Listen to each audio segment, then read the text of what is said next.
Bueno, bienvenidos a esta segunda sesión de trabajo acá con tan distinguidos colegas que me acompañan. Primero quisiera decir que nos han dejado la vara muy alta. Espero que estemos a la altura y si lo podemos superar mejor, pero bueno. Bueno, creo que les ha pasado a todos, como nos ha pasado a nosotros, que ha sido muy interesante lo que escuchamos, y que en este segundo panel queremos seguir un poco profundizando, conectando con lo que expusieron Fede, Julieta, Palo, Norbert, que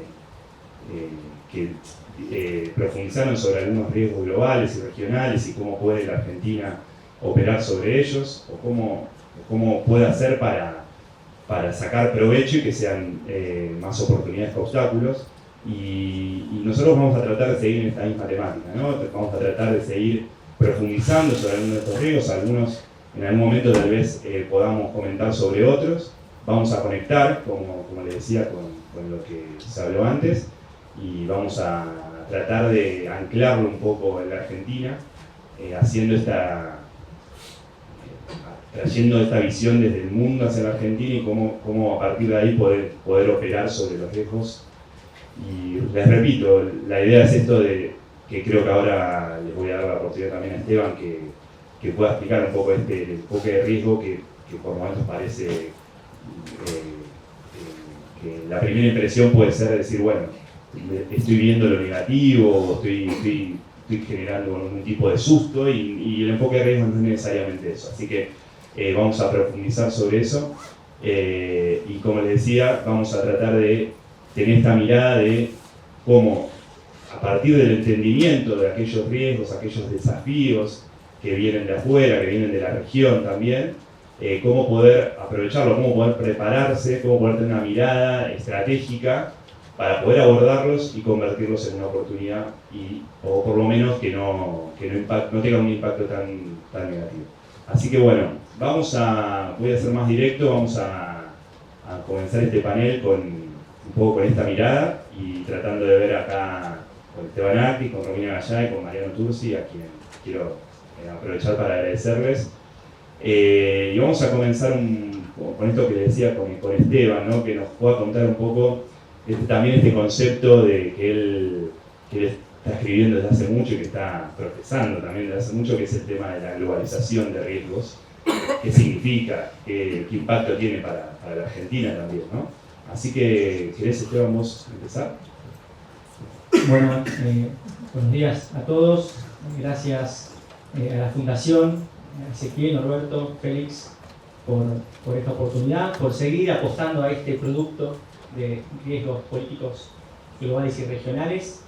Y en realidad, algo muy interesante que creo que trae este ciclo que inauguramos allá en la pandemia es mirar al mundo. Y me parece algo tan sencillo como es mirar al mundo desde Argentina, muchas veces se vuelve un poco utópico. En 2019, con un colega, escribimos el libro, Nicolás Creus, en el marco que estábamos analizando, las tensiones en Estados Unidos y China, la administración Trump, guerra comercial, se discutía el impacto en el mundo de los negocios, en Wall Street, miramos para la casa nuestra, nada de eso se discutía. Había eventos empresariales, se colocan ideas, otros eventos empresariales. La discusión sobre la política internacional no estaba incluida. Entonces, en ese 2018 escribimos la necesidad de mirar al mundo. Y vaya, si es así que hoy, en cualquier evento empresarial, en cualquier ámbito internacional, el mundo está presente. Y sobre todo una palabra clave que acá se utilizó es la geopolítica. En Davos, en los últimos 2 años, los empresarios quieren saber de geopolítica, no quieren saber de costos, de eficiencia, quieren saber de geopolítica. Ahí bienvenidos a los alumnos, bienvenida ERA para los internacionalistas, hay que saber aprovechar el momento. Y entonces eso me parece interesante. Ahora bien, desde Argentina tenemos un problema, que es que en realidad en general no miramos al mundo, tenemos la tesis parroquialista o ombliguista, y yo siempre digo a los alumnos, busquen 3 gráficos: PBI global, población global y comercio global, y busquen a la Argentina, van a ver que somos 3 puntitos. O sea, mirar el mundo no es ni una opción, es un imperativo para la Argentina. Y el otro tema que tenemos es que para hacer un enfoque de riesgo global, tenemos el riesgo argentino muy alto. El riesgo argentino, para cualquier actor, sobre todo cualquier actor privado, el riesgo argentino es de los más importantes del mundo. Entonces, claro, tenemos emergencia permanente, crisis macroeconómica, una economía cerrada. Entonces, claramente, mirar al mundo se vuelve mucho más dificultoso en ese sentido. Y como bien decía Ezequiel, el análisis de riesgo no implica solamente mirar los riesgos, sino justamente hacer un forecasteo, pensar un poco de escenarios y pensar algo que para cualquier internacionalista es el ABC, que es que cualquier escenario internacional, inclusive el actual de fuerzas centrífugas y de fragmentación, trae oportunidades y amenazas. Para cualquier actor que se mueve en la arena internacional, la clave está en cómo maximiza esas oportunidades y reduce esas amenazas. Esa es una lectura de riesgos. Ahora bien, como dijo el CEO de un fondo de inversión en Davos, de Pincus, el tema es que la geopolítica que estaba en los márgenes de las decisiones de negocios, ahora está en el centro. Y ese claramente es un game changer para el mundo de los negocios. Porque claramente, como bien decía Federico, la geopolítica siempre estuvo, pero un contexto de competencia entre grandes poderes en un contexto de globalización es inédito. Competencia entre grandes poderes, la historia de las relaciones internacionales la tenemos presente. En un contexto de interdependencia y de globalización es algo inédito, no hay un playbook, no hay una hoja de ruta que mirar. O sea, se está construyendo en ese escenario. Y fíjense si no las oportunidades que existen, pregúntenle si no al gobernador de Monterrey en México, si este mundo de fragmentación trae oportunidades, la Gigafactory de Tesla ubicada en su distrito, o si no a Vietnam, que ha aprovechado algún tipo de relocalización productiva, no solamente por riesgos geopolíticos, sino también por costos de China. O sea que efectivamente, más allá del mundo fragmentado, incierto y de policrisis, las oportunidades siguen existiendo. Y decía Ezequiel, el concepto de algo avanzaron Julieta y Federico, yo nada más le pongo una conceptualización, globalización de riesgos. La globalización, como bien dijeron quienes me precedieron, no solamente tiene un cambio cuantitativo, esta idea de slow valuation, o sea, si uno mira el porcentaje del PBI del comercio, el porcentaje del comercio sobre el PBI global, va a ver que en 2008 se estancó, sino que es un cambio cualitativo. Y acá aparecen dos tipos de riesgos, geopolíticos y riesgos entrópicos. ¿Qué son los riesgos entrópicos? Son estos riesgos que justamente exceden a los actores en su capacidad de control, cambio climático, ciberseguridad, cuestiones vinculadas con la gestión de algún tipo de desastre natural a gran escala. El cambio climático ahí aparece lo más importante. Las aseguradoras entre el 2021 y 2023 han perdido dinero en materia de cambio climático de una manera inédita. Entonces, el lugar de la Argentina en esta globalización de riesgos, a priori, creo que hay que preocuparse más por los impactos entrópicos del mundo que de la geopolítica. Por suerte, América Latina no está en ninguna línea roja de las grandes discusiones geopolíticas. Esto quiere decir que no vamos a estar para nada. Pero si uno mira dónde están esas líneas rojas geopolíticas de las grandes potencias, en América Latina no tenemos ninguna de ellas. Entonces, aquí el primer consejo, la primera reacción, si América Latina no está en la geopolítica, no llevemos a América Latina a la geopolítica. Entonces, así como cuando sonaban los tambores de guerra entre Rusia y Ucrania, el presidente saliente, Alberto Fernández, fue a decir que Argentina iba a ser la puerta de entrada de Rusia, claramente una cuestión de no ponderar el análisis de riesgo. En la actualidad, por ejemplo, decir que la Argentina va a llevar la embajada a Jerusalén, claramente en este contexto internacional tampoco tiene una situación de análisis costo-beneficio de rational choice desde una perspectiva de los beneficios que puede tener Argentina, máxime con la historia argentina vinculada al conflicto Medio Oriente y los atentados que hemos tenido en suelo argentino. Entonces, esa es la primera cuestión.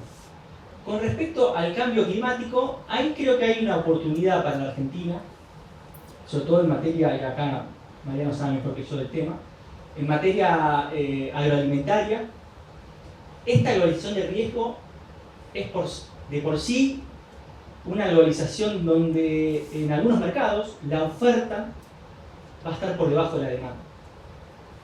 Y ya lo estamos viendo en distintos mercados, cadenas que se interrumpen, disrupciones por cuestiones geopolíticas, también climáticas.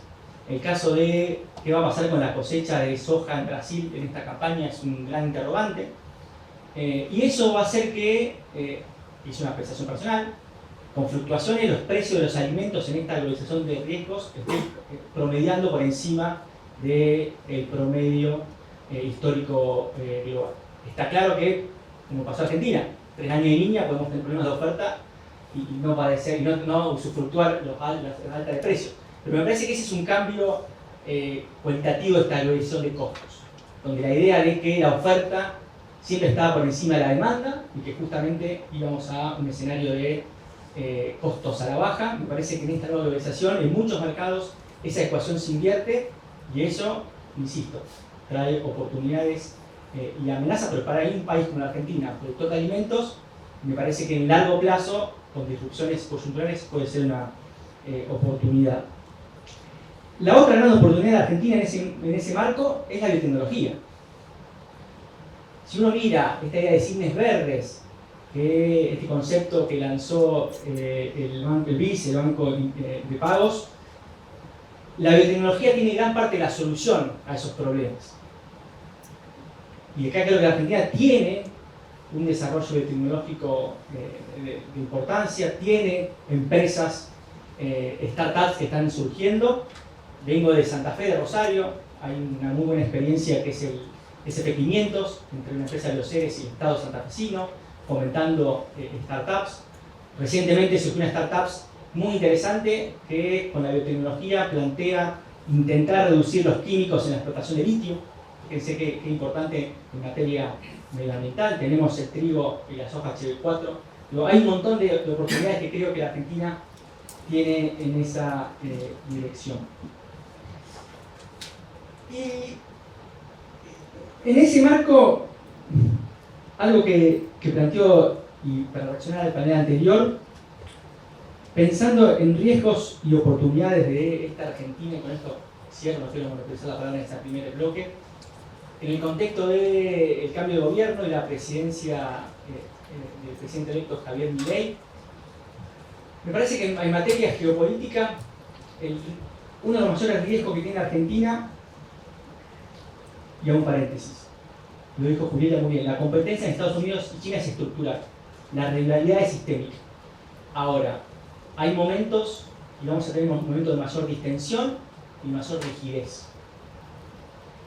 Desde mitad de este año se ha iniciado un proceso de distensión muy marcada, con diálogos entre los niveles técnicos y burocráticos del más alto nivel, que ha llevado justamente a la segunda reunión presencial entre los dos presidentes. La primera fue en Bali, esta es en San Francisco, y ha inaugurado un momento de distensión que no sabemos cuánto va a durar.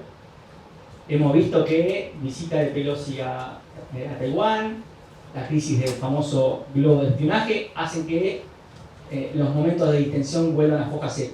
Pero en ese contexto, aprovechar un momento de distensión es fundamental. Y uno estaba viendo un dato que me parece que es significativo de doble sentido. Al presidente electo Javier Milei lo llamó su futuro par, el presidente de la calle Pou de Uruguay, desde China. O sea, no estamos hablando de Maduro, no estamos hablando de da Silva, no estamos hablando de la calle Pou, en que Milei dijo claramente que es un mandatario que respeta y que admira, desde China, llevando una misión de empresarios y de organismos técnicos burocráticos para apuntalar los vínculos comerciales con China. Y Uruguay ha sabido jugar muy bien esta carta de intentar quedar equidistante entre Estados Unidos y China, negociando un TLC de manera bilateral o intentando iniciar las negociaciones, y eso despertó, por ejemplo, en el Senado norteamericano, ¿qué podemos hacer con Uruguay? Y hay toda una discusión si el Senado norteamericano puede, con las atribuciones que tiene, darle algún tipo de beneficios comerciales. Bueno, la discusión sobre Uruguay como un país de renta alta claramente lo excluye del sistema general de preferencias. Pero bueno, despertó la necesidad de decir, ojo, acá necesitamos profundizar los vínculos con Uruguay. Entonces, creo que esa ventana de oportunidad de la distensión entre Estados Unidos y China hay que aprovecharla. Ahora bien, el riesgo para Argentina es que tenemos a Washington y a Beijing como prestamista de última instancia. Y no hay muchos países que tengan esa doble condición. Prestamista de última instancia de China, Argentina, Surinam y Ecuador. Con Washington tenemos su lugar clave en el FMI. Entonces creo que esa situación financiera, el próximo gobierno tiene un gran desafío de justamente acomodarla e intentar llevarla a buen puerto, porque claramente ambas situaciones condicionan las relaciones bilaterales. Y me anoté 3 grandes oportunidades que tiene el próximo gobierno si efectivamente avanza en algo que es fundamental y que sí que potencia los riesgos, que es evita la sobreideologización de la política exterior, algo que a las experiencias del giro de la izquierda progresista se lo ha acusado, y muchas veces con mucha razón, de sobreideologizar la política exterior. Creo que el gran riesgo que tiene Argentina a partir del 2024 es si efectivamente tenemos nuevamente una política exterior sobreideologizada. Y ahí tenemos 3 oportunidades con los 3 grandes ejes estructurantes de la política exterior argentina: con Brasil, con Estados Unidos y con China. Con China, y lo charlamos recién en el corte con Norberto y Ezequiel, si la Argentina ordena la macro, el imperativo número 1 del nuevo gobierno, y si le saca el pie, como dice el presidente electo, a la producción, lo que vamos a tener que necesitar es ganar mercados. Vamos a ser competitivos. Una macroeconomía ordenada y supuestamente sacar las distorsiones impositivas y demás, lo que no da es competitividad. ¿Qué necesitamos? Ganar mercados. Vamos a tener que ir a China a disputar mercados. Y como bien dijeron mis antecesores, eso es política comercial estratégica. Ir a negociar barreras arancelarias, medidas fitosanitarias. O sea, ahí está la oportunidad. Porque vamos a ser competitivos, y ese es el ideal y el norte donde va las economías regionales y grande parte de la economía. Entonces ahí tenemos una oportunidad. Claro que hay que evitar la sobreideologización de la política exterior y un enfoque pragmático. Con los Estados Unidos, está claro que los Estados Unidos no tienen una política de bienes públicos hemisféricos importantes. Eso queda claro. Las prioridades regionales geográficas son otras. Pero existe la APEC, la alianza que lanzó la administración Biden de prosperidad económica hemisférica, donde participan 11 países, 3 de los cuales no tienen TLC, o sea, no es una condición previa: Uruguay, Ecuador y Barbados, y donde claramente, porque la administración Biden no tiene el fast track, la cuestión comercial no va a estar en la mesa. Pero ya hay, y la reunión que hubo hace días en Washington, hay una agenda con bancos multilaterales muy importantes para financiar 4 áreas específicas: infraestructura, semiconductores, energías limpias y cadenas de suministros médicos. Si hay un sector que Argentina tiene cierta competitividad, es el sector farmacéutico. Claramente es un lugar de inserción. Energías limpias, ya lo dijeron en el panel anterior. Infraestructura, si la Argentina va a tener, como dijo el presidente electo, una visión de bienes públicos en materia de obra pública cero, el financiamiento multilateral es cada vez más importante. O sea, es un financiamiento cada vez más necesario. Ahora bien, si el futuro gobierno quiere tributar políticamente a una causa como es la del alt-right global, y la verdad que va a ser muy dificultoso este año con la administración Biden, porque si justamente se tributa a un proyecto político, que es justamente el retorno de Trump a la Casa Blanca, la verdad que va a ser muy difícil pensar un vínculo bilateral con los Estados Unidos bajo la administración Biden. Entonces, ahí nuevamente evitar la sobreideologización de la política exterior. Y cierro con esto, lo dijeron anteriormente, lo dijo Julieta, pero me parece fundamental, la coordinación del G20 con Brasil, la presidencia del G20 con Brasil es una oportunidad también súper interesante, que a priori uno parece que entre que se da la transición, se forman los equipos técnicos, ya la estamos desperdiciando. No sé qué va a pasar, ojalá que no, pero ya entramos en un cambio de gobierno, en una situación política de rigidez y tensión, y donde una presidencia del G20 tiene la particularidad que es la primera donde van a participar todos los socios del Mercosur. Brasil invitó a Paraguay y Uruguay a sumarse como invitados a la cumbre del G20 que organiza Brasil, y ese es un dato totalmente central, alinear preferencias regionales en el plano multilateral. Entonces, me parece que son tres aspectos con los tres socios y relaciones bilaterales concretas de Argentina, donde las oportunidades existen más allá del cuadro de riesgo que han planteado y con el cual comparto plenamente tanto Paloma, Federico como Club. Así que bueno, por acá dejo y después seguramente habrá dejado las preguntas. Gracias, Esteban. Bueno, has dejado muchos temas, tocaste varios puntos que creo que como dijiste, nos van a hacer conversando, y por lo tanto también los dejo también para que ustedes dejen sus preguntas, recuerden ahí en el QR, y así pueden escucharlo más a Esteban sobre algunos de estos puntos. Ahora quisiera pasarle la palabra a Romina, que sé que tiene una visión muy práctica de estos temas y también que nos va a traer nuevos temas a la mesa. Cuando nos reuníamos y hablábamos, nos dimos cuenta que en este equipo de internacionalistas, ella es la economicista, digamos, licenciada en economía, o sea que lo cual nos va a traer una mirada también muy fresca sobre estos temas. Así que, Romina, queremos escucharte, cómo estás viendo, cuál es tu visión, ¿no? Sobre todo del tema de la economía del conocimiento, el comercio de servicios y demás. Bueno, gracias. En primer lugar, gracias a la Fundación por la invitación. Mucho gusto estar acá. Como dijo ese, yo casi el bicho raro, soy la economista rodeada de los internacionalistas y además me especializo en un sector que es muy diferente de muchos otros y para el cual los desafíos y las oportunidades también son distintas. Así que yo tenía pensado hablar de varias cosas, tenía ordenada las ideas, y después de escuchar el panel anterior, por eso traje el celular, me armé un machete nuevo, así que me van a disculpar.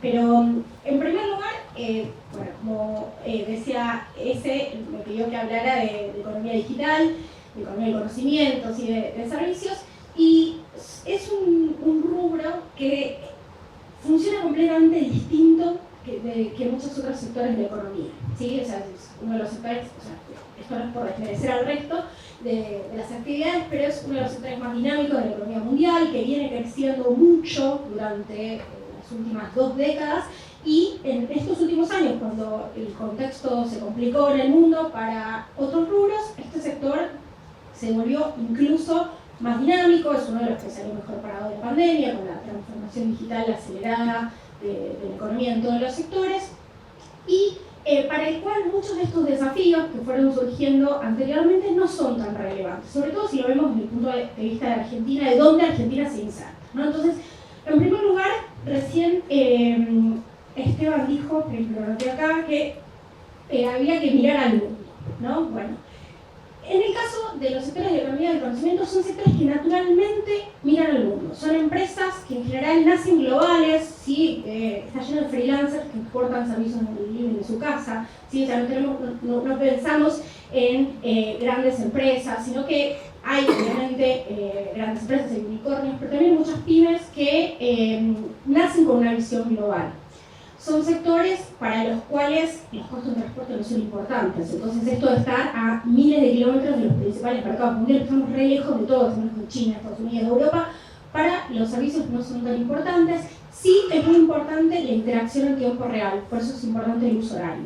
Entonces, en ese sentido, nuestro mercado natural está en el continente, ¿sí? Y por cuestiones que voy a hablar en un ratito, el mercado es Estados Unidos, ¿sí? No es Latinoamérica, no es Brasil, ¿sí? Entonces acá lo que pasa con Brasil es muy importante en otros ámbitos, pero no lo es o tiene muy poca relevancia para la economía del conocimiento, lo mismo que el vínculo con China. Entonces, quería hacer un poco esta introducción para contar estas particularidades. Es un sector que está lleno de oportunidades.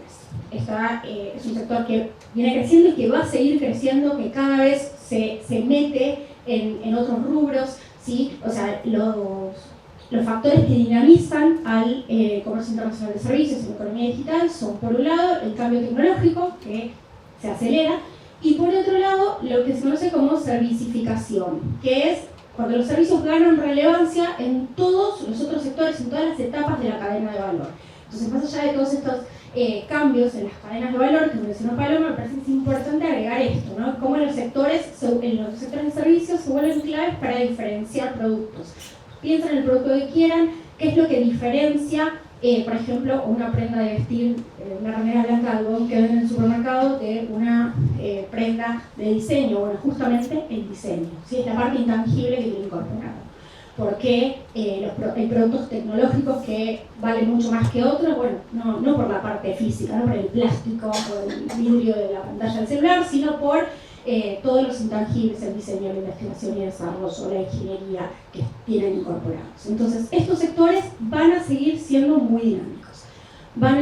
Además, si lo pensamos desde el punto de vista de cómo nos insertamos ahí, como les decía, Argentina está inserta, igual que otros países de América Latina, está inserta en estas cadenas de valor a través de los servicios, ¿sí? Lo que pasa, tal vez tenemos una visión, cuando pensamos en nuestro rol en las cadenas de valor, un poco sesgada por la producción de bienes que están en los primeros eslabones. Bueno, antes de eso hay también eslabones previos que tienen que ver con los servicios, ¿sí? Como decía, por ejemplo, recién Esteban, la parte de la biotecnología. ¿Sí? La cadena no empieza con el trigo, empieza con la biotecnología que desarrolla el trigo, y eso es economía del conocimiento.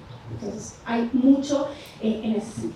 Son sectores que, en los cuales Argentina es exportador neto, sí, obviamente al lado del superávit del agro es muy chiquito, pero sobre todo los servicios basados en conocimiento es un sector exportador neto que genera mucho empleo, es intensivo en capital humano, genera mucho empleo, es empleo de calidad, es empleo calificado, bien remunerado, ¿sí? Es clave para el desarrollo regional, porque son actividades que se pueden hacer desde cualquier lugar en el cual haya capital humano y conectividad, ¿sí? O sea, literalmente Argentina tiene más de 30 clústeres de servicios basados en conocimiento en todo el país. Sí, y además es clave para la iniciación internacional de las pymes, justamente porque se puede hacer a pequeña escala. Entonces hay muchos factores que son oportunidades, ¿cierto? Tratar de traer un poco una visión más optimista que lo que venimos viendo hasta ahora. ¿Cuál es el riesgo? Que la dejemos pasar, porque somos especialistas en dejar pasar oportunidades. Entonces, que otra vez se nos vaya el tren, ¿no? Entonces, ese es el gran riesgo. No obstante, hay algunos riesgos importantes a nivel global. En el panel anterior se mencionó el tema de los datos, ¿sí? Yo acá me quiero detener, porque hoy, o sea, la regulación, también se habló de la OMC para la economía digital no existe.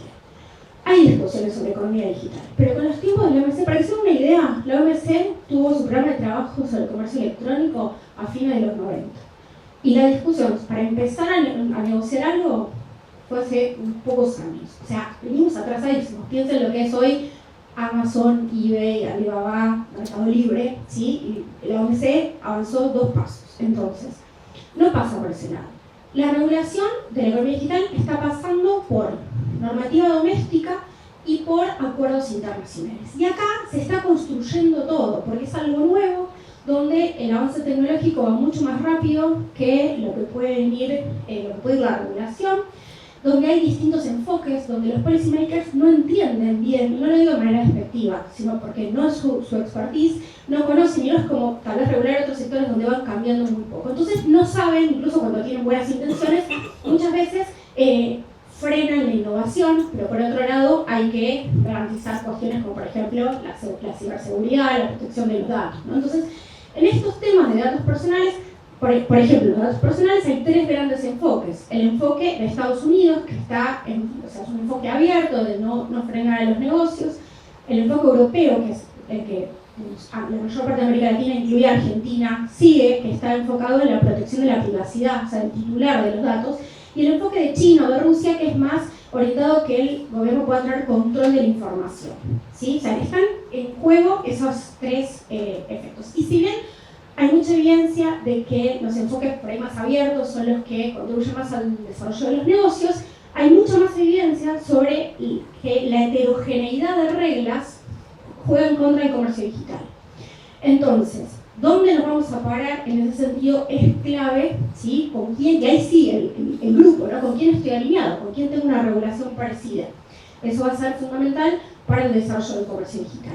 Y acá, y voy un poco a la integración regional, el Mercosur había sido pionero en la negociación de reglas sobre comercio electrónico en los 90.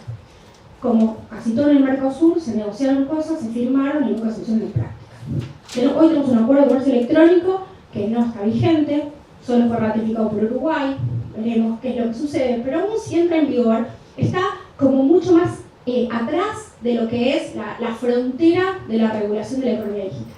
Y acá, otra vez, con esto de que podemos perder las oportunidades, corremos el riesgo de no participar en la toma de decisiones. Y acá creo que no hace falta mirar muy lejos, podemos mirar a Chile. Chile negoció un acuerdo, que es el DEPA, por ahí lo escucharon nombrar, que negoció con Nueva Zelanda y con Singapur sobre la regulación de la economía digital. Entonces, justamente como hay mucho que no se sabe qué es lo que hay que regular, deja muchos espacios para la cooperación regulatoria, para la innovación, para hacer espacios controlados en los cuales se puede experimentar con la regulación. Y yo creo que es importante, digo, más allá de, yo soy economista, tengo por ahí una visión, como dijo él, un poco más práctica y menos ideológica, y bueno, ir con el que convenga, pero en este sentido creo que hay que avanzar en eso y que no podemos, o sea, tenemos un montón de potencial, pero no podemos dejarlo pasar. No sé cómo estoy con el tiempo. Ok, entonces puedo seguir un poco más. Tenemos desafíos, y acá sí, o sea, los principales riesgos para la economía digital, más allá de lo que ocurre a nivel mundial, están adentro. Primero, normalizar la macro, ¿no? Con esta macro no hay nada, no podemos pensar en nada. Y por eso un poco lo de mirar el mundo, que uno le va a decir a un empresario pyme que está apagando incendios, que vaya, que se ponga a ver qué es lo que está pasando en el mundo, no. O sea, y yo soy economista, pero tengo una maestría en relaciones internacionales, no es que no me gusta el tema. Creo que digamos, hay que arreglar la macro, pero después de eso, ¿sí? Hay que, antes, no por eso Julieta Palo hablaron de las políticas industriales. Bueno, en economía del conocimiento hay políticas de promoción en todo el mundo desde hace muchos años. Esto no es una novedad. Argentina tiene política de promoción, también ha tenido desde hace muchos años, pero el régimen que tenemos hoy, ¿sí? Se quedó muy corto al lado de lo que tiene el mundo, y ahí sí me parece que lo que necesita justamente el sector, obviamente, que salga en el cepo y la brecha, ¿no? O sea, no hay exportación posible, menos en estos sectores donde es mucho más fácil evadir los controles. Pero más allá de eso, sí necesitamos sacarle el pie de encima al sector privado, porque lo que está pasando es que las empresas se están yendo a otros países, ya sea realmente que se están radicando o en los papeles. Y todo eso, digamos, no ingresa por la vía formal a Argentina. Entonces, es un sector en el cual se necesita todo eso, y después, más allá de apagar estos incendios coyunturales que lamentablemente, cuando Julieta hablaba de la permacrisis, yo acá tenemos permacrisis económica, ¿no? O sea, más allá de eso que ya es estructural en Argentina, tenemos unos problemas que si queremos escalar, tenemos que solucionar. En primer lugar, el capital humano. Nosotros tenemos la idea de que tenemos un capital humano buenísimo. Sí, está bueno si nos comparamos con otros países de la región, pero hemos retrocedido muchísimo en materia educativa, en todos los niveles, de jardín hasta la universidad, y sobre todo se necesita más cantidad y calidad. E incluso hoy, quien termina la universidad, etcétera, etcétera, no tiene las competencias necesarias, y ahí vuelvo a otro de los desafíos, ¿no? O sea, se hablaba de las innovaciones tecnológicas, por ejemplo, la inteligencia artificial. Genera un montón de oportunidades, igual que muchas otras innovaciones, destruyen empleos y crean nuevos empleos. Tenemos el problema de que los empleos que se destruyen tienen competencias muy distintas de las que se necesitan en los que se crean. Y no estamos haciendo nada para solucionar. Entonces, ahí en materia de capital humano, si queremos escalar en cantidad y en calidad, necesitamos ocuparnos. Y también en materia de conectividad.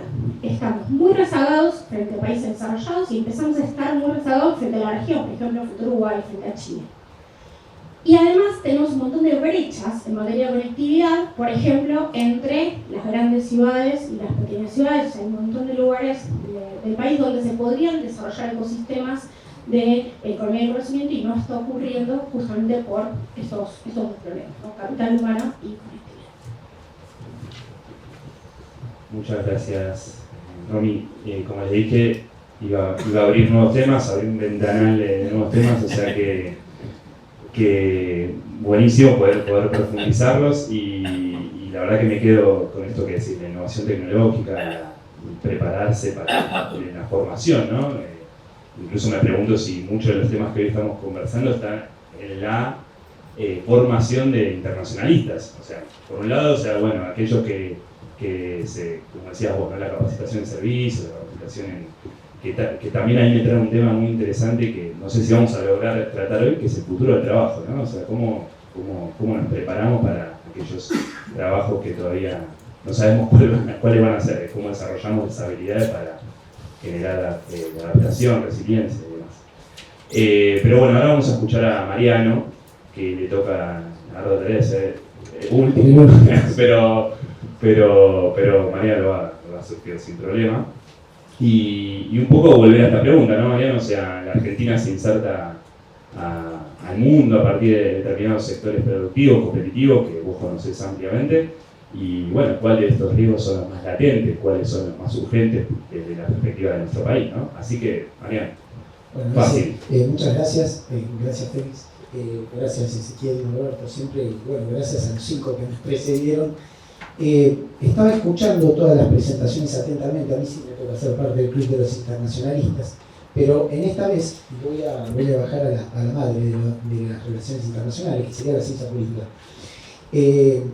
A mí me parece que hemos escuchado muchísimos riesgos, naturales, sociales, económicos, estructurales, coyunturales, pasados, presentes, futuros. Entonces me gustaría traer un poco la conversación para aportar otra línea, ¿sí? Que explotará con las preguntas, supongo, que es el riesgo argentino. Porque me parece que una cuestión muy grande que nosotros tenemos que mirar es que cuando uno hace un FODA, ¿sí? Fortalezas, oportunidades, debilidades o amenazas, uno puede tener debilidades, pero se convierten en amenazas adentro.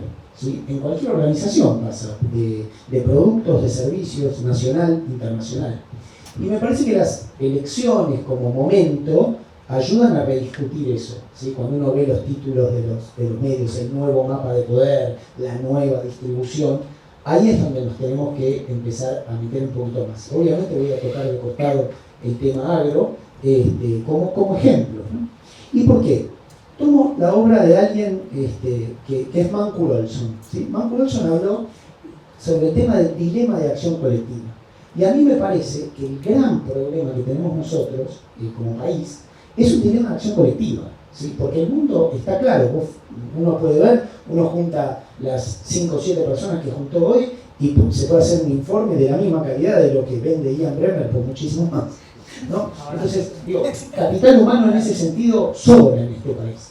Quiero decir, no es que estamos pensando mal, estamos pensando bien. Entonces, el problema se convierte en una cuestión de acción colectiva.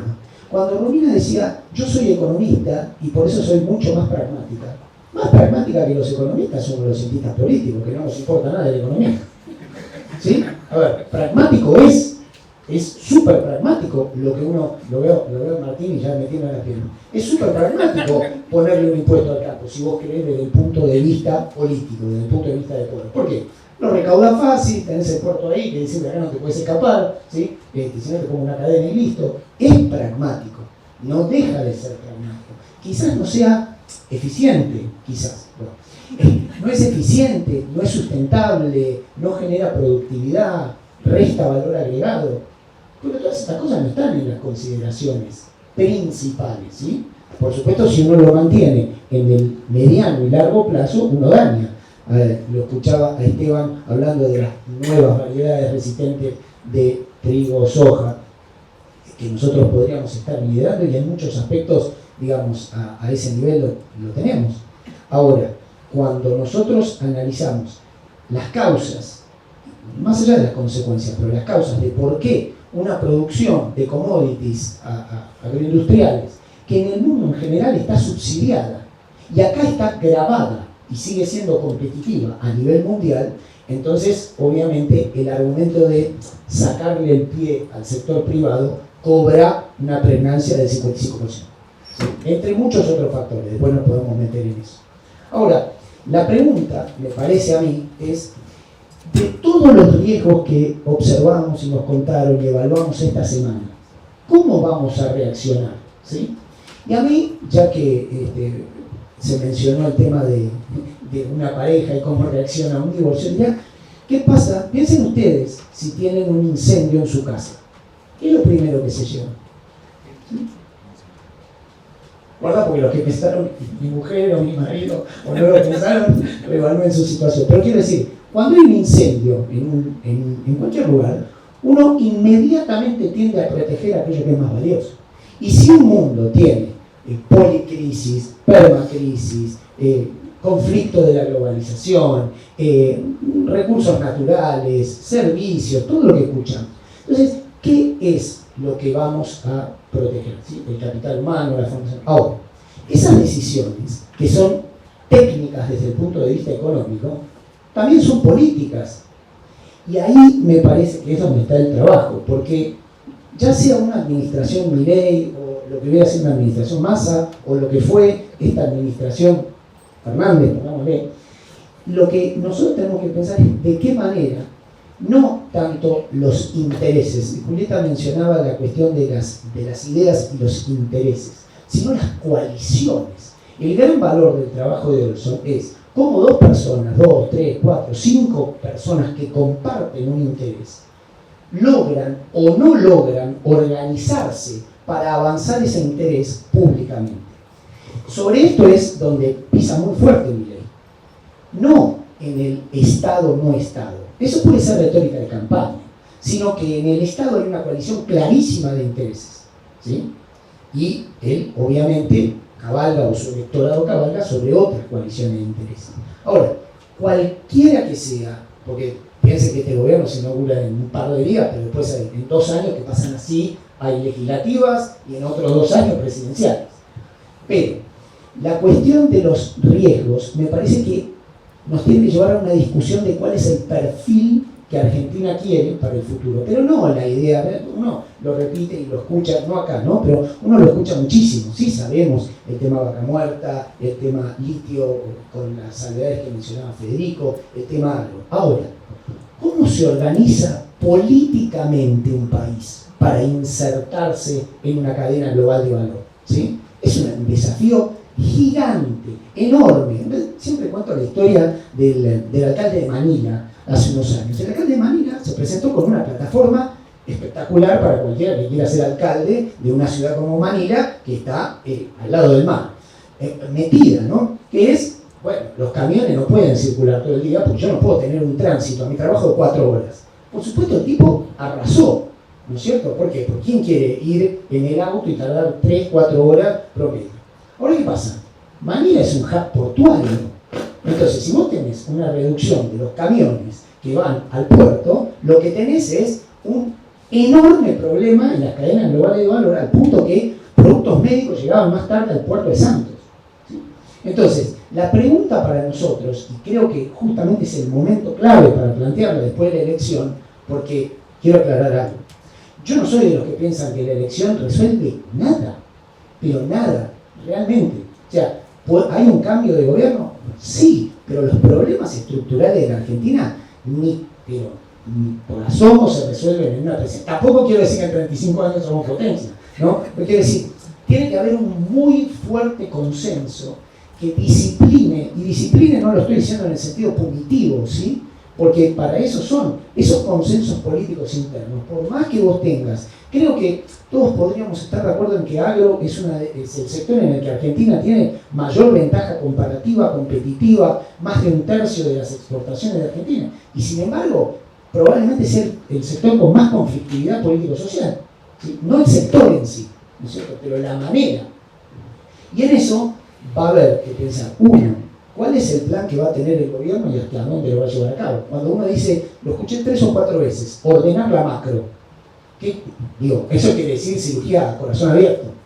¿Sí? Y van a pasar, y hoy creo que hoy salió Milei diciendo que iban a ser 6 meses durísimos.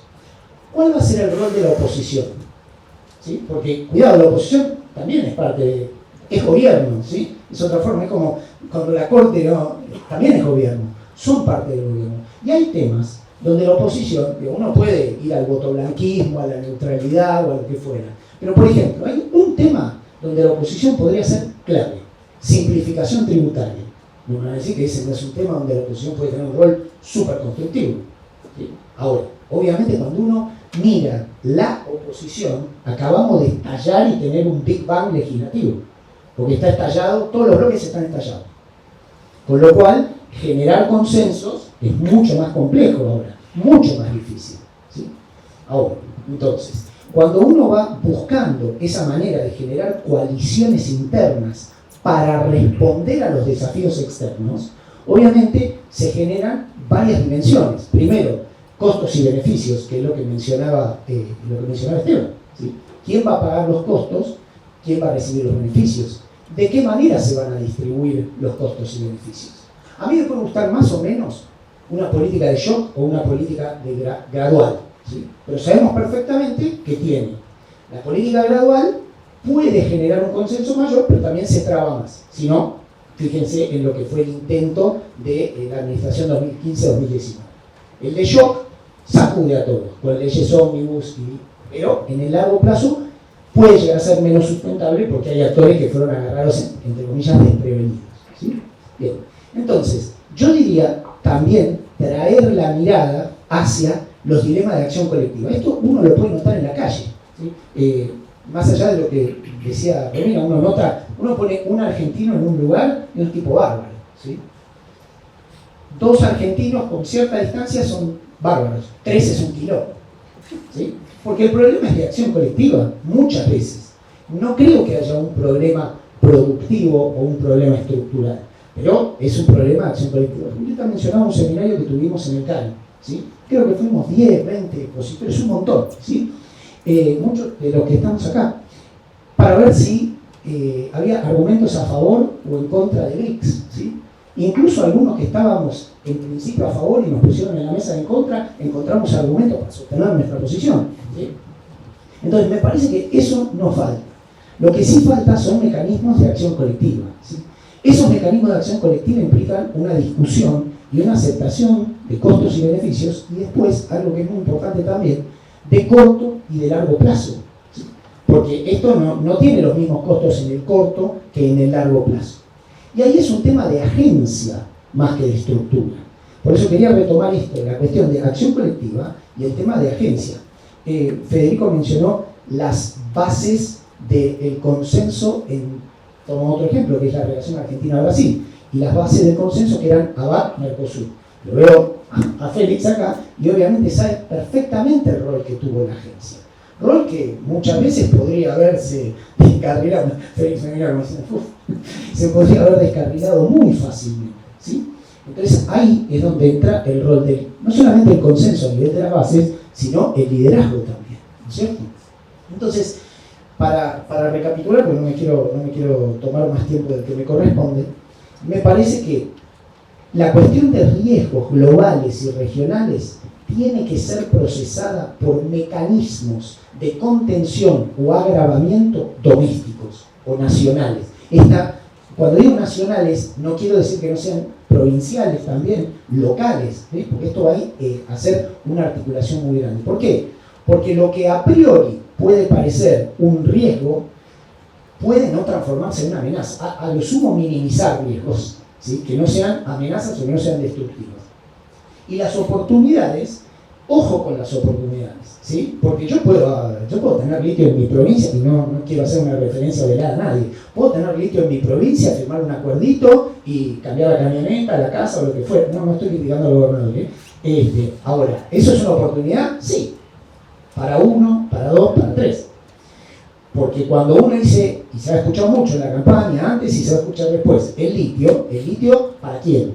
¿De qué manera? Lo voy a industrializar, lo voy a vender más allá, incluso lo que decía Federico, de los riesgos de que litio sí, litio no. Pero no es lo mismo tener 4 pozos y gastarme todo el agua para regalarle el litio a 3 compañías coreanas, que establecer joint ventures, que producirlo, que llevar ingenieros geólogos o ingenieros en litio, lo que fuera, ¿no? Entonces ahí también se puede escalar un poco la cadena global de valor, que incluso va a traccionar para otro tipo de servicio. Gracias. Espectacular. Muchas gracias. Y creo que ahí en esto de los consensos, esto de cómo articular internamente, me parece que lo dejo porque me parece que tanto Ronnie como Esteban pueden reaccionar y pueden también de alguna manera eso los puede provocar, digo. Así que tengo algunas preguntas que transmitirles y que obviamente invito a que sigan haciéndolas. Así que, si les parece, le transmito todo y van recogiendo de acuerdo a cuál les suene más, estén más cómodos. En el caso de, una pregunta más general, si en materia los estados regulan tarde o mal, las grandes empresas tecnológicas avanzan y rompen para innovar. Es un rasgo del mundo tecnopolar, podemos decir. ¿Cómo hacemos para acortar la brecha entre la velocidad e intensidad del avance entre actores estatales y privados? Acá creo que iban pensando para comentar. Reaccionaron mucho a tu exposición, Romy, así que vas a tener que trabajar bastante. No. ¿Cómo entrarían las AgTech en la exportación de servicios? El mercado también es Estados Unidos, en este caso. Cuáles son los riesgos, alertas en la regulación de la economía digital y protección de datos para el desarrollo del sector en la Argentina. Y hay información sistemática del flujo de comercio de servicios basados en conocimiento. Creo que esa engloba bastante lo que has dicho, Romy. Y también otra que Mariano creo que también ya están empezando a reaccionar a lo que dijiste, ¿qué podría hacer Milei para organizar una coalición exportadora? ¿No? Y acá también Julieta nos dice, Russell identificó como problemas de la política exterior argentina la refundación. El panorama de riesgos actuales habilita una nueva refundación. Eso para vos. Así que, pero vamos a empezar por Esteban, después Romeo, así que tenés tiempo para pensar. Y si no, allá está la puerta. Bueno, tomo una de la cuestión de la tecnopolaridad. No sé si saben algunos, un debate más académico el año pasado.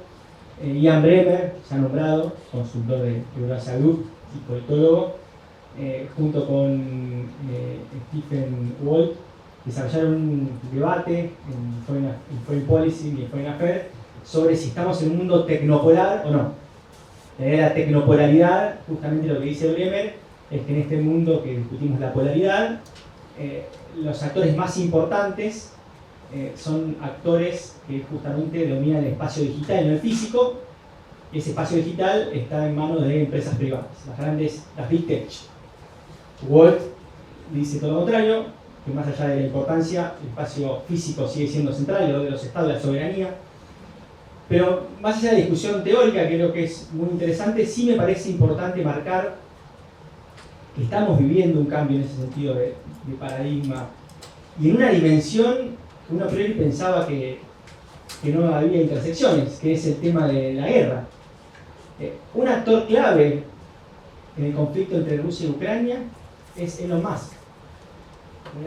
Elon Musk, sí, la capacidad o no de ofrecer su sistema satelital en el conflicto. Entonces, hemos visto que de ambos lados, todo el lado ucraniano le ha solicitado para la última contraofensiva la necesidad de la información satelital que tiene la empresa. Usted está viendo datos, la empresa SpaceX tiene, en términos de satélites, número de satélites. No digo que estos satélites tengan la misma capacidad, no soy especialista en cuestiones aeroespaciales, pero la mitad de los satélites que están orbitando ya son de la empresa SpaceX. Entonces, eso me parece un dato central, y es el rol de las Big Tech, el rol de las telecos. Mucho se habla sobre 5G, y se habla sobre 5G siempre de una visión interestatal. ¿Y cuál es el rol de las telcos en 5G? Porque a Brasil, cuando el gobierno de Bolsonaro quiso prohibir la 5G de empresas chinas, el mayor freno no vino de China, vino de China, pero vino de las telcos. Las grandes telcos ya tenían equipos de Huawei, y que para excluir a Huawei tenían que reconvertir toda su tecnología, y eso era totalmente carísimo y difícil de implementar.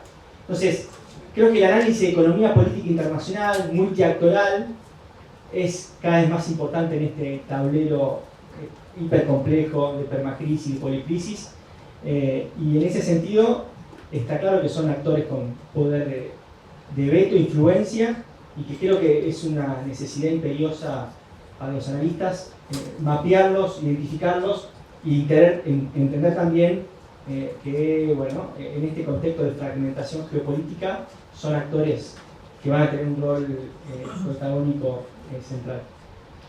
Y por último y breve, también puedo reaccionar al comentario, a lo que dijo Mariano sobre todo, y claro, lo mío Fede, porque Fede también ha dicho mucho.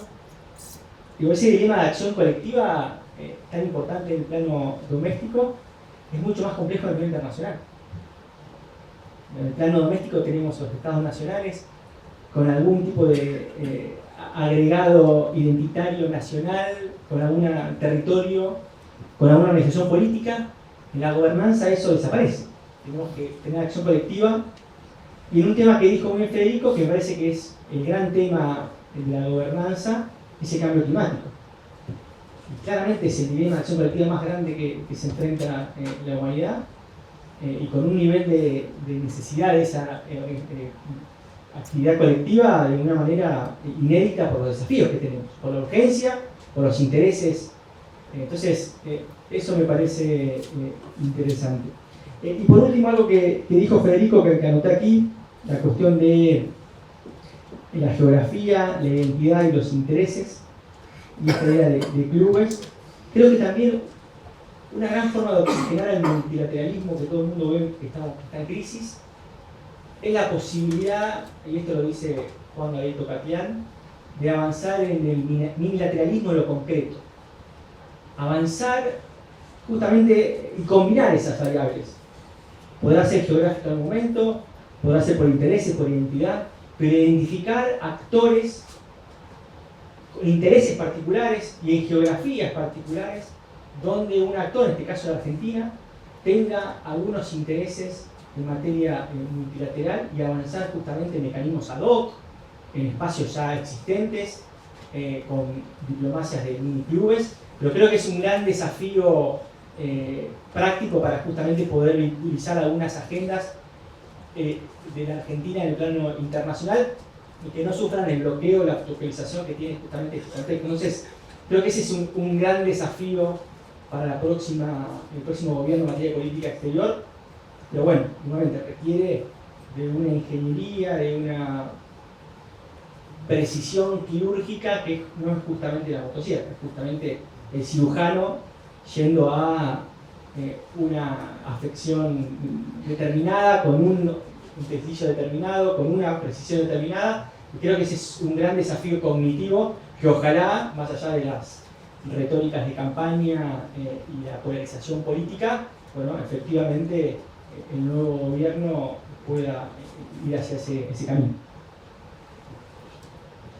Bueno, gracias. Yo, mientras vos me haces las preguntas, estoy tomando nota, pero no sé si llegué a todo. No, yo respondo y vos me decís. Bueno, sobre la primera de cómo achicar la distancia y el tiempo entre las innovaciones y la regulación, yo creo que acá la palabra clave es cooperación. Y la cooperación tiene que ser público-privada y también internacional. Los reguladores tienen que trabajar con el sector privado, porque tienen que entender sobre qué están legislando, sobre qué están regulando, ¿no? Entonces, eso es fundamental. Acá en Argentina y en otros países no hemos visto mucha regulación bien intencionada que lo único que hace es un tiro en el pie, ¿no? Que termina rompiendo lo que quiere arreglar, no es algo exclusivo de la economía digital, no es la ley de alquiler, ¿no? Pero es muy común esto, que por querer regular algo, impedir algo, se termina frenando la innovación o arruinando algún sector. Entonces, en ese sentido, por ejemplo, esto que yo les mencionaba antes que está en el DEPA y que también se está utilizando en muchos países, por ejemplo, en lo que es FinTech, es estos espacios de innovación controlada, los sandboxes regulatorios. Que justamente lo que tratan de hacer es permitir la innovación, o sea, no esperen a funcionar, a que los habilitemos, ni dejar que algo que tiene potenciales riesgos empiece a funcionar y luego tratar de arreglar el problema con regulación, sino mediante ciertas condiciones, bajo cierto control, empresas que tal vez están curadas por la regulación de quién puede entrar y quién no, y en qué condiciones, se empieza a experimentar y se define mediante la colaboración público-privada cuál es la regulación más adecuada. Entonces yo creo que en estos sectores que son tan cambiantes, ese esquema es clave.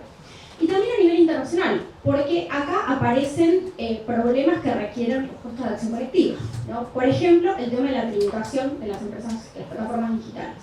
Esto se está discutiendo en un montón de ámbitos, se discute en el ámbito del G20, en el G7, en la OCDE, o sea, en el ámbito que ustedes quieran, van a encontrar ese tipo de discusiones. Necesitan respuestas colectivas, porque si no siempre va a haber algún lugar por donde escapar, ¿no? Tiene que ver con esto de dónde tributan las empresas que tienen operaciones en un lugar pero no están físicamente en ese lugar. Entonces, ese es un buen ejemplo también de un ámbito donde se va a necesitar cooperación internacional. Pero también se necesita mucha formación de los responsables de la regulación.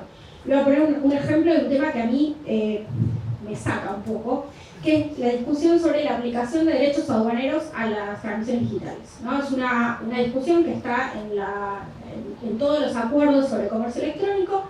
Yo los invito a que vayan a la aduana y traten de aplicar un derecho aduanero a una transmisión electrónica. Más allá de si estamos a favor o estamos en contra, es imposible, ¿sí? Pónganse en el cable de las toninas a ver qué es lo que entra y lo que sale para aplicar un derecho aduanero. Y además, o sea, si le quieren aplicar impuestos, todos esos acuerdos tienen, o sea, el primer artículo, es el inciso A del artículo, dice no se van a aplicar derechos aduaneros a las transmisiones electrónicas, y él me dice eso no quita que se puedan aplicar otros impuestos, o sea, algo totalmente innecesario. Pero cuando uno habla con la gente de Hacienda, ¿sí? De Argentina o de cualquier otro país, porque esta discusión les digo con gente de otros lugares también, todos dicen, no, bueno, pero si en algún momento se puede, yo no quiero renunciar a la posibilidad de recaudar. Entonces, eso me parece que es un ejemplo muy concreto de cómo a veces no se entiende, no digo que yo la tenga clara, ¿no? Yo no tengo una respuesta para eso, pero creo que eso es un buen ejemplo de esto de que necesitamos poder entender cómo funcionan las cosas para poder regular. La segunda era sobre ACTEC, no me acuerdo, decía que el principal mercado es Estados Unidos, ahí hay un mercado en Estados Unidos y hay un potencial enorme también en otros países con un sector agropecuario importante, y un buen ejemplo es Brasil. ¿Cuál es el problema? Que Brasil es, o sea, el Mercosur tiene 1000 problemas, ¿no? Pero en bienes se avanzó un montón. En servicios no se avanzó nada, pero nada literalmente. O sea, tenemos un acuerdo que tiene 25 años y no se ha actualizado desde entonces, se negociaron cosas que nunca entraron en vigor, y nosotros somos los proteccionistas, los que complican todo en industria. Pero en servicios es toda la culpa de Brasil, ¿sí? Yo me hago cargo de lo que digo, es culpa de Brasil. Brasil ha frenado todas las iniciativas de avance en ese sentido, y además de lo que va por el lado de la negociación comercial, Brasil es imposible desde lo impositivo, ¿sí? Y impide que muchas empresas presten servicios acá en Internet. O sea, exige presencia comercial, asociarse con alguien en Brasil, que ese sea el accionista mayoritario, etc. Entonces, mucho de lo que es tecnología aplicada al agro o a cualquier otro sector está frenado en el mercado brasileño, que es gigante y con el cual podríamos tener no solamente, o sea, ingresar a ese mercado, sino tener cooperación, por ejemplo, entre empresas argentinas y brasileñas, o sea, integración productiva en ese sentido. No lo estamos teniendo por eso. O sea, las empresas de servicios no es que no van a Brasil porque no les gusta, no les interesa, o porque tienen prejuicios con los brasileños. No van porque es complicado y es mucho más fácil vender en Estados Unidos, ¿sí? Ahí no me acuerdo, había algo sobre los datos tenías dos, uno sobre los datos como la privacidad de los datos, cómo tiene esa regulación sobre todo. Bueno, sobre la protección de los datos personales, Argentina tiene un estándar de protección de datos personales muy parecido al europeo, que está focalizado en la privacidad del titular de los datos, que se requiera consentimiento para poder brindar los datos, que solo puedan ser utilizados con el fin para el cual fueron brindados. Por ejemplo, ustedes ahora tienen sus datos para inscribirse en este evento, esos datos no se deberían poder vender para que otra persona después les mande publicidad, por ejemplo. ¿Sí? O sea, la legislación de la protección de datos personales en Argentina va en esa línea. Es uno de los pocos países a los cuales la Unión Europea le reconoce como un buen estándar de protección de datos personales, y eso está bueno porque en muchos casos, o sea, los países permiten los flujos transfronterizos de información siempre y cuando se garantice un nivel de protección mínimo, digamos, y como en general tenemos un nivel de protección mayor a lo que dicen otros países, eso no es un obstáculo. Lo que sí tenemos que hacer es mucho para mejorar en materia de seguridad, porque hemos tenido muchos problemas de filtraciones de datos, incluso en el público, etc. Y me parece que estoy extendiendo mucho. No, por eso estás. Ok, hay una sobre los datos de servicios basados en conocimiento. Bueno, sí hay datos sobre el sobre flujo de intercambio de servicios basados en conocimiento. Sí, pero no. Hay muchos problemas con las estadísticas de servicios, esto va para largo, pero hay muchos problemas para captar esas transacciones y para medirlas bien. Con el nombre de servicios basados en conocimiento no aparece en ningún lado. Sí, son categorías de la balanza de pagos.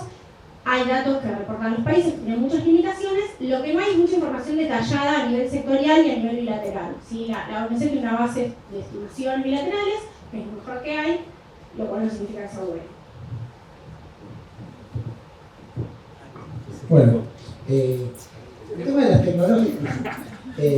Ahora, voy a tomar las dos preguntas. Primero, la más corta, que viene más del tema de alguien de relaciones internacionales, sobre el tema de la refundación. Desde ya no se puede inventar la rueda nuevamente y nadie va a cuestionar eso desde ya. Eso seguro. Y esto se ata con el tema de la coalición exportadora. Argentina no es que no exporta. ¿Sí? El tema es si es conducente a la exportación o no. Lo estaba diciendo Romina en un escenario bastante similar con el tema de servicios. Y ella dio el argumento, siendo economista, dio el argumento del político típico. ¿Sí? ¿Por qué vas a renunciar a grabar algo que podés grabar? ¿Sí? Por eso yo hago mucho hincapié, y no con motosierra, pero hago mucho hincapié en, hay un sector que no es un sector productivo, pero que, como también decía Julieta y Esteban, es clave, que es el Estado. ¿Sí? El Estado no es un sector productivo, pero no por eso desaparece, porque el Estado sienta las bases para que los sectores productivos produzcan. Un ejemplo que usamos siempre: para que haya comercio, tiene que haber un Estado. Pues si no hay comercio, si no hay Estado, a mí no me conviene comerciar. Esto lo sabían bárbaros los vikingos. ¿Qué tenían los vikingos? Palo. Y entonces, ¿con palo vas a ir a comerciar? No, ¿para qué? Si tengo un palo, te armo por la cabeza, me llevo lo que quiero. Es lógico. Y es algo de lo que armaban en el primer panel, de cómo, hacia dónde va el mundo.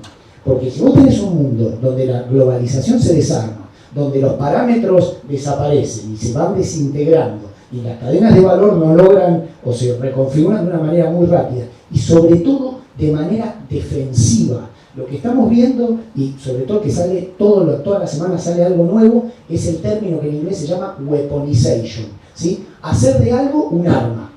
Y cada instrumento de la globalización cada vez más se está haciendo un arma. ¿Por qué? Porque en un escenario competitivo vos usás lo que querés y no lo que querés, lo que tenés a disposición. Entonces, justamente en eso Argentina necesita una coalición. Y nuevamente, cuando yo dije una cuestión exportadora, digo porque son los sectores donde tenemos ventajas comparativas. Yo espero la persona que haga un argumento económico en favor de los sectores protegidos que tiene la Argentina. ¿Sí? Ojo, porque la política industrial asociada al Estado presente y al benefactor versus el aperturismo salvaje donde se salvan unos pocos y la desigualdad es un debate político, académico no es. ¿Sí? Porque la protección industrial es para sectores estratégicos con tiempos y no para los amigos. La manera, todos, desde Roberto Conde para adelante, todos te pueden decir que la protección industrial, como se aplicó en la Argentina, se aplicó muy largo, muy tarde y muy mal. Entonces, el problema no es, digamos, protección o desprotección. El problema es a quién voy a proteger y cuánto, ¿sí? Y eso es un tema, y no es una cuestión de un partido, ¿sí? No me voy a poner a hacer nombre, lo podemos hacer en el corte en el almuerzo, porque esto es una cuestión de un punto nodal para armar una coalición o un modelo de país, es un tema de transparencia. Eso debería ser un punto de convergencia para todas las fuerzas. Salvo que sea un punto de convergencia para todas las fuerzas, no tenerlo. Entonces, creo que es, no sé si, y me dejó pensando el comentario de Esteban, no sé si es el momento, ¿no? En lo que va del seminario, Milei dijo que iba a hacer un ajuste de shock del 15% y el jefe del sindicato de aerolíneas dijo que lo van a tener que matar si quiere privatizar la empresa. Bueno, entonces obviamente tengo que rever todo lo que escribí. Pero quiero decir, el punto es que hay que encontrar los consensos, porque si no, vas a un escenario de altísima conflictividad del cual vas a salir en este colchón en el que estamos ahora. Porque vamos a hablarlo sinceramente, off the record, pero sinceramente, si la única manera de no discutir otro modelo es o la conflictividad de 4 toneladas de piedra, o mantener esto y 7.000 tipos de cambio y la cosa más barroca posible que ni el virreinato del Río de la Plata tenía, bueno, entonces, o no sé, es como que yo te diga, ¿qué preferís? ¿Estabilizarte en este nivel de muerte lenta o que te mate de una? Entonces, ¿qué haces? ¿Qué se hizo? O lo que crece servicios, porque también eso es una cuestión. Entonces me parece que hay que encontrar pequeños, ¿no? Y si se fijan a lo largo de la historia, con diferentes, sin esta voluntad refundacional, ¿sí? La idea de la motosierra es una cuestión muy simbólica de voy a cambiar algo, ¿sí? Bueno, eso es algo que hay que cambiar, no de esa manera, ¿sí? Lógicamente, la única referencia que todos tenemos en nuestra cabeza de una motosierra es una peli de terror, ¿sí? Entonces, pero hay una demanda que se proyecta en esa cuestión que es importante. Con respecto, bien específico, y no hablo más, el tema de la coalición exportadora sí se puede y es importante y se tiene que hacer.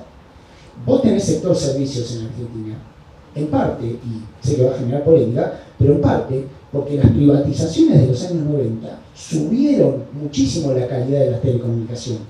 Cuando vos mirás lo que fue la cuestión de telecomunicaciones en este país en los años 90, eso sentó las bases. Si vos te atrasás en otras cuestiones, después a la larga te va a impactar en otro. Con esto no estoy diciendo vendan, privado, no, por favor, porque estoy acá en un panel técnico, no político. Pero es importante que entendamos lo que dije, costos, beneficios, ¿sí? Fortalezas, debilidades, oportunidades, amenazas. El 5G es así. China, Huawei va a querer avanzar con su lado de la tecnología, con su estándar tecnológico. ¿Sí o no? Seguramente que sí, digamos, sería bastante estúpido pensar que no. Estados Unidos también, pregúntenle a Chile si no avanzó, que iba a hacer el cable vía China. Bueno, ¿nosotros cómo vamos a responder a eso? Bueno, obviamente, y acá sí lo digo directamente, porque además le quedan un par de dedos, luego vamos a tener un embajador en China como el que tenemos, que, digamos, no logra comprender casi nada. Entonces, estamos perdiendo una oportunidad. Entonces, no importa. Ahora, si después vamos a tener a uno que ahora no nombren a uno o a una que dice, yo fui el enviado de la fuerza del cielo contra el comunismo, y bueno, obviamente de ahí no salimos. La idea es tratar de algo, porque en última instancia esos liderazgos nos bajan a nosotros, ¿no? Bueno, muchas gracias, y si les parece les voy a exprimir un poco más en los minutos que nos quedan con una ronda de preguntas. Son muy simples, así que no hay problema. La primera, a ver, Esteban, antes en el anterior panel hablaban de la vuelta a la política industrial, ¿no? Está muy asociada a sectores tecnológicos, estratégicos, todo lo que es la fabricación de nanochips, que un poco que es un reflejo de la competencia estratégica por el control de determinadas tecnologías. Se habla mucho del 5G, que es un poco la tecnología clave para la masividad de fenómenos como la automatización, ¿no? Que es la tecnología clave para que eso se vuelva masivo. Pero ya se está hablando de 6G, y que es una carrera para 2030 y todo lo que eso representa para lo que es los humanoides. Parece ciencia ficción, pero es algo que va a ocurrir. ¿Cuáles son las perspectivas para Argentina vis a vis sus desafíos de conectividad, de infraestructura, un poco de lo que hablaba Romina, cómo se inserta también desde ahí para Argentina? Después, Romy, quedó ahí también una pregunta, si crees que Europa Occidental puede crecer como mercado para exportar servicios basados en el conocimiento. Y para terminar de pinchar a Mariano, ¿cuál considerar los temas, ya lo dijiste, o la agenda que podría dinamizar la acción colectiva de los sectores del agro? Así que, empezamos. Bien, con respecto a nuevas tecnologías, geopolítica, está claro que cuando todo el mundo pensamos la fragmentación de la globalización, no la pensamos en términos absolutos de todos los sectores, sino en sectores específicos. Claramente hay un objetivo de los actores de avanzar a una mayor autosuficiencia en las cadenas de valor vis a vis lo que viene haciendo la cadena. El caso de semiconductores es el claro más ejemplo. Era una cadena que funcionaba de manera muy eficiente con las empresas norteamericanas, con el diseño y la producción en China. Bueno, ahora China y Estados Unidos dicen: yo quiero tener toda la cadena. Secure trade, no free trade. Comercio seguro. O sea, no puedo garantizar que una parte de esa cadena no esté bajo mi control. Entonces, eso claramente reconfigura muchos sectores de la industria 4.0 y ese es un cambio de paradigma central. En ese sentido, digo, uno mira, la Argentina es un fruit taker. Está claro que en ese sector tecnológico poco tenemos de vinculación en las cadenas. Sí, por ejemplo, un país como Brasil tiene. El gobierno de Lula está intentando reflotar su empresa de semiconductores, Seitec. Y es muy interesante porque hace una década esa empresa no tenía financiamiento, no había financiamiento de esa empresa. Hoy hay financiamiento, pero hay financiamiento tanto norteamericano como chino. Y ahí sí las tensiones se vuelven más rígidas, más difícil pivotear, ser equidistantes, porque exigen. Digo, fue Lula a Washington, le dijeron: podés sumarte a IRA, a CHIPS Act, hay plata para que Brasil sea un país dentro del friendshoring de semiconductores. Semiconductores no de los más avanzados, no de la manera taiwanesa, TSMC, semiconductores 10 la medición de la cuestión de los semiconductores, no de los más últimos de vanguardia. Fue Lula a China, le dijeron: nosotros queremos financiar también la empresa. Ahora, está claro que ese financiamiento no es para pensar en una venta al mercado global, tiene una cadena regional sectorizada que es justamente la cadena segura. Entonces, esa es una opción estratégica, esas son decisiones estratégicas. Me parece que en ese sentido, en el caso argentino, la pregunta es cómo adoptamos esas tecnologías. Bueno, tendremos ahora, supuestamente en 2024, la licitación de 5G. Tenemos la ventaja de que ya otros países lo han hecho y que la región en ese sentido no ha optado por el enfoque prohibicionista, ha optado por el enfoque intermedio de aceptar a todos los oferentes con algunas regulaciones particulares nacionales que cree conveniente para justamente garantizar la seguridad, pero me parece que esa es la ventaja que tiene Argentina. Tenemos una desventaja tecnológica, que estamos rezagados, ya nuestros vecinos están más rápido avanzando en eso, pero vimos la película, y ya vimos la película que efectivamente, bueno, salir de los enfoques más punitivistas y de presiones me parece que es importante, y creo que en ese sentido me parece que la Argentina habrá que ver con el nuevo gobierno en función de esto que decía Mariano, de cuáles son los alineamientos de la política exterior, la política económica, la sinceridad de la política macroeconómica, pero me parece que en ese sentido la Argentina va a tener un enfoque más pragmático en la adopción de 5G como una tecnología de las más sensibles que viene en el escenario internacional. Bueno, yo tengo una pregunta sobre si Europa puede ser un destino importante para los servicios basados en conocimiento. Yo diría, puede ser un destino de importancia media, que es lo que ya es, o sea, hay potencial para que crezca, pero ahí hay varios temas. En primer lugar, que, como dije hace un ratito, se necesita la interacción en tiempo real. Entonces ahí es clave el uso horario y la similitud cultural e idiomática. Con Europa, depende de la época del año, tenemos 4 o 5 horas, que está bien, es lo mismo que tenemos con la costa oeste de Estados Unidos, pero tenemos un competidor muy importante ahí que es Europa del Este. ¿Sí? O sea, los países que están en la Unión Europea y que no están en la Unión Europea, ¿sí? O sea, República Checa, Eslovaquia, Hungría, hasta antes de la guerra de Ucrania, ¿sí? Son proveedores muy importantes que son un poco más caros, pero tienen capital humano mucho más calificado, más similitud cultural, por ejemplo, mucha más gente que habla alemán, que la que tenemos nosotros, y además están muy cerquita y forman en muchos casos parte de la Unión Europea. Entonces, cualquier cosa que se necesita, si bien hay mucho virtual, a veces hay interacción presencial y ellos para ir un ratito de vuelo o un par de horas de tren, entonces en ese sentido es más complicado. Y además, las empresas dentro de servicios basados en conocimiento, lo que es la oferta argentina, tenemos distintas particularidades según sector, pero lo que es servicios empresariales, que es uno de los más importantes, las que exportan son grandes empresas multinacionales, tipo Price, KPMG, ese tipo de empresas. Y están organizadas en regiones. Entonces, desde, por ejemplo, América Latina proveen servicios a Estados Unidos y al resto de la región, desde Europa del Este a Europa y desde India, Filipinas a Asia. Entonces, esas empresas no van a empezar a hacer esos servicios desde Argentina porque ya lo tienen organizado de esa manera. Entonces, yo creo que hay potencial para crecer, sobre todo con España, con el Reino Unido, con Italia, que son con los que hay más similitud cultural, y no tanto en esos rubros, sino por ahí más en software, en publicidad, por ejemplo.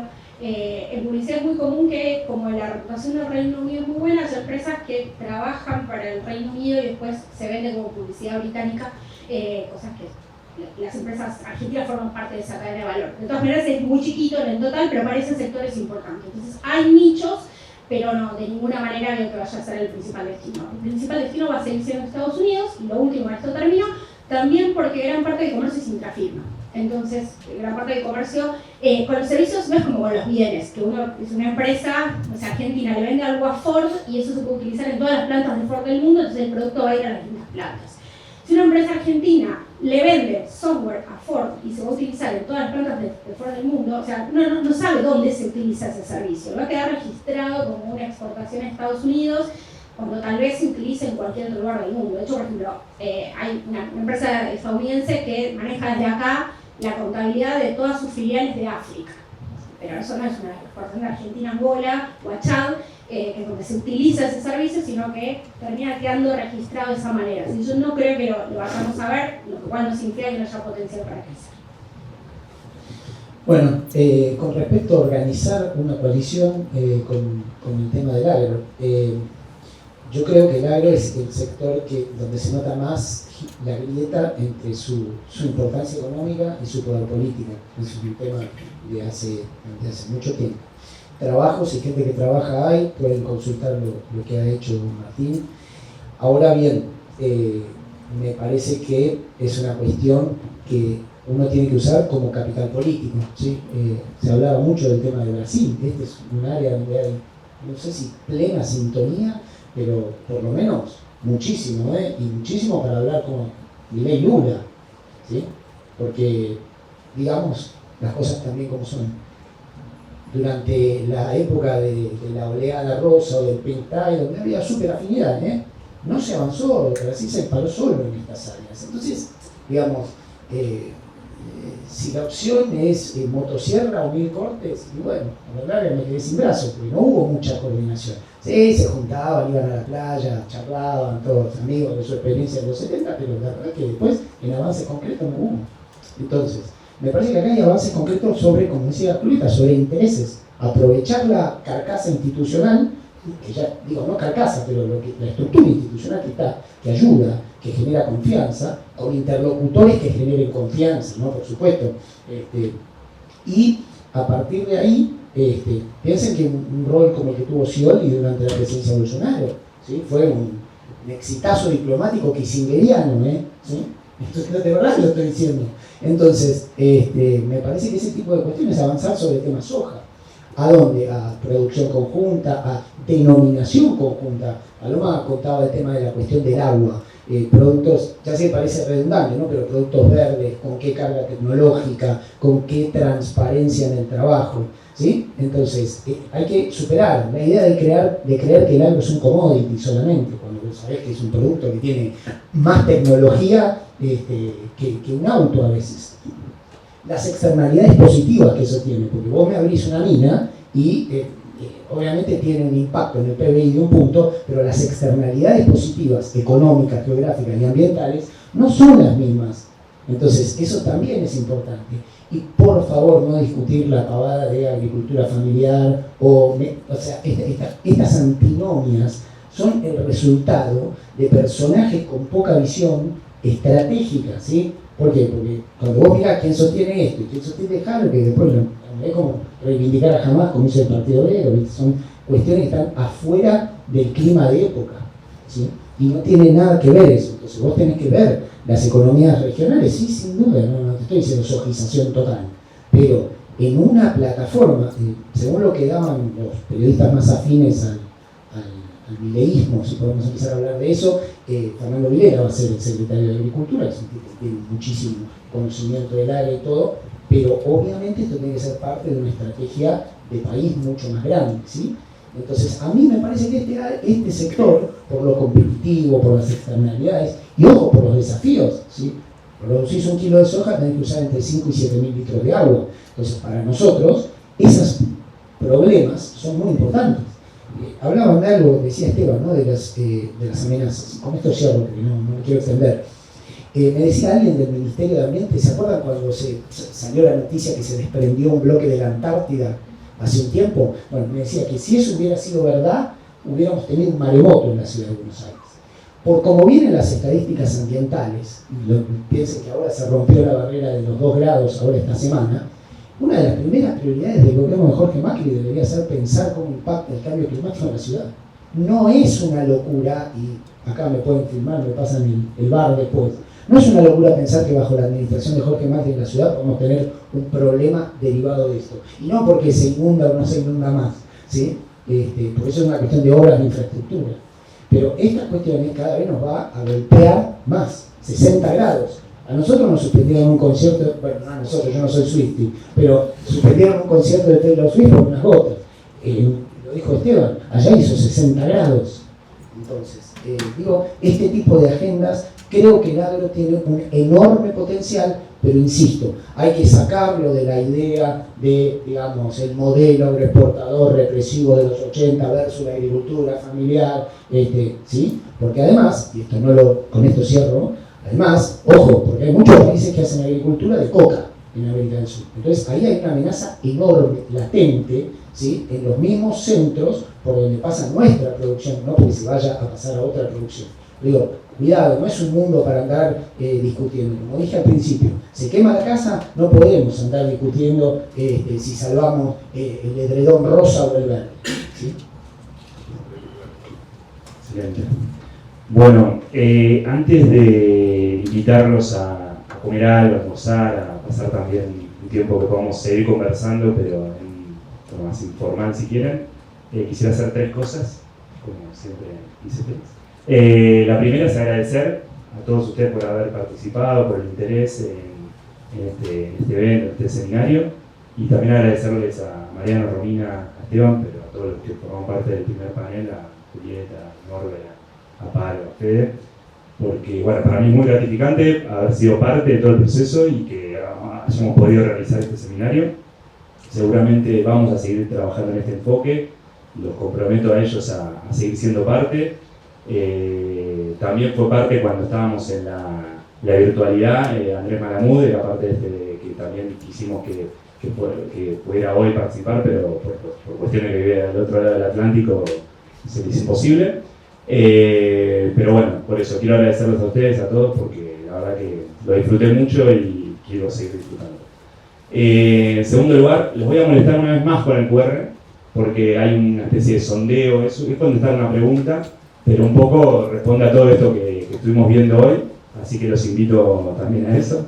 Sé que hemos pedido muchas veces por el QR, pero creo que fue una herramienta bastante práctica para aprender y para seguir utilizando. Y por último, ahora sí, antes de invitarlos a almorzar. Le quiero dar la palabra al dueño de casa, al director de la fundación, a Félix, para que un poco diga las palabras finales de este evento y no queden de mi lado. Así que, Félix.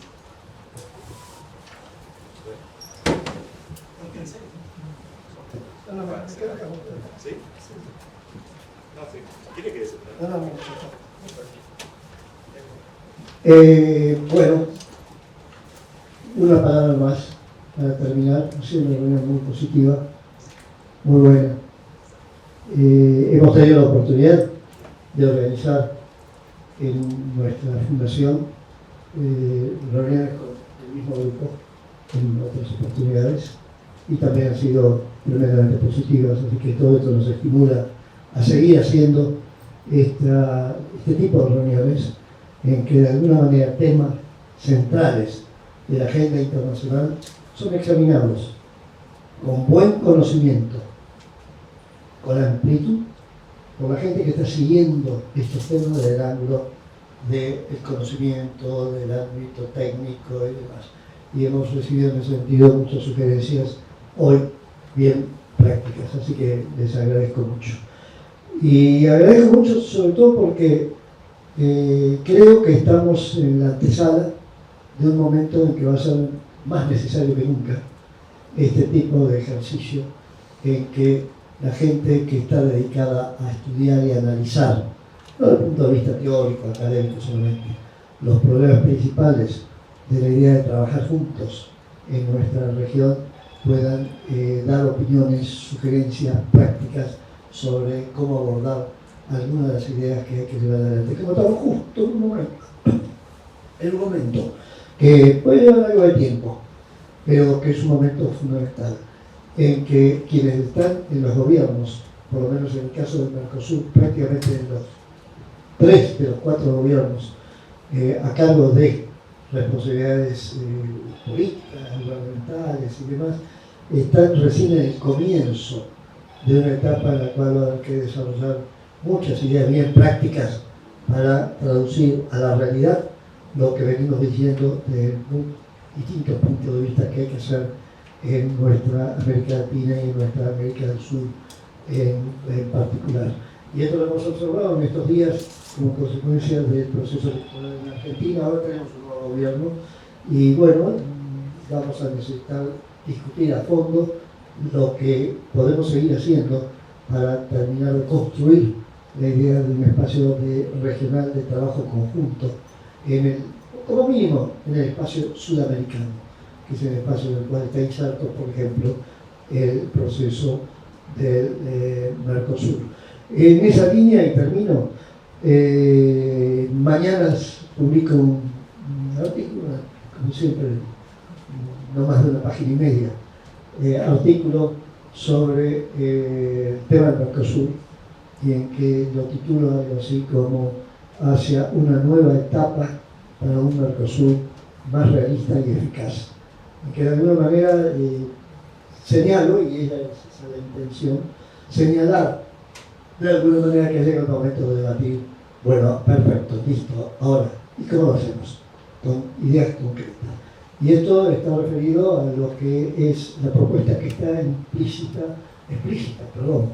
en el artículo creo que 47 del protocolo de Europreto, y esta fue una idea que la extraje del embajador Rubén Barbosa de Brasil, que hace unos meses largos hizo él una propuesta en ese sentido, yo la retomé, de que ese artículo 47 nos da la base para convocar una reunión que reformule el Mercosur por los propios gobiernos que han hecho el Mercosur. Por tanto, nadie podría imaginar que va a ser una reformulación a partir de no creer en las ventajas que tiene el Mercosur para nuestros países. Ojalá que eso se pueda hacer así. Y finalmente, y esta es sí, la conclusión, menos de un minuto, algo que cuando uno está hablando siempre tiene que tener cuidado de que las bases que uno tiene no digan, bueno, pues no existe ninguna referencia a lo que puede ser nuestro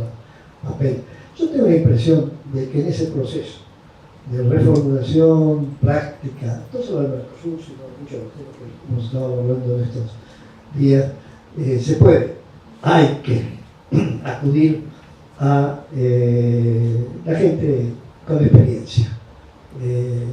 Algo así, para poner un lenguaje simpático, práctico, además, los monos sabios.